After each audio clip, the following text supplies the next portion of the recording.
Hello? The original video was removed by YouTube, so I had to re-upload the video on another website. Please follow the link in the description.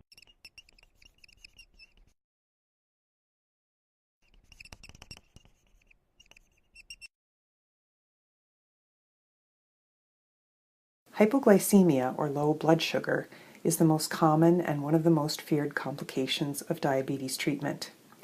It must be taken seriously since patients can die from this condition.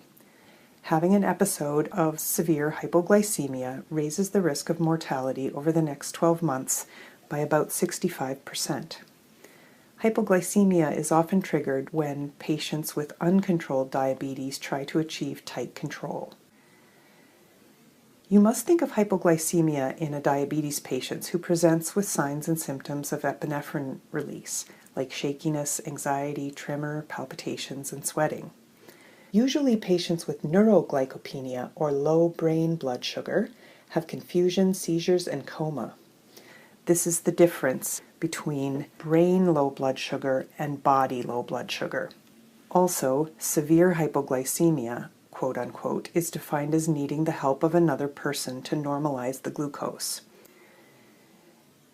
If a patient with diabetes presents with signs suggestive of hypoglycemia, remember the following. First, consider hypoglycemia even with normal sugar levels in a patient with previously uncontrolled diabetes. As their control improves, or if they have a rapidly falling blood sugar, they may feel symptoms of hypoglycemia. Second, you need to rule out mimicking conditions like acute myocardial ischemia or infection. Third, if patients need beta blockers for heart problems, counsel them that beta blockers do not usually completely eliminate the symptoms of hypoglycemia, but their symptoms might change. Most patients on beta blockers still have profuse sweats as a symptom of hypoglycemia, for example. Causes of hypoglycemia include 1. Too much insulin or sulfonylurea. 2. A mismatch of insulin, sulfonylurea, or exercise with food intake.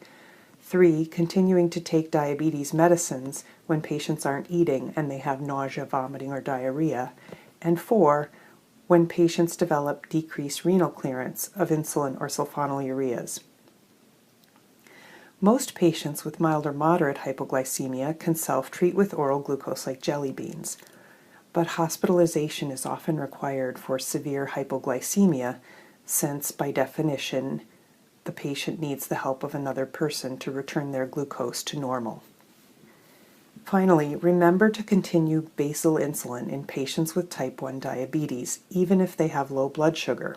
They require insulin and will go into DKA if they don't have insulin at all times. Remember to give intravenous glucose as needed to increase the blood sugar while continuing basal insulin.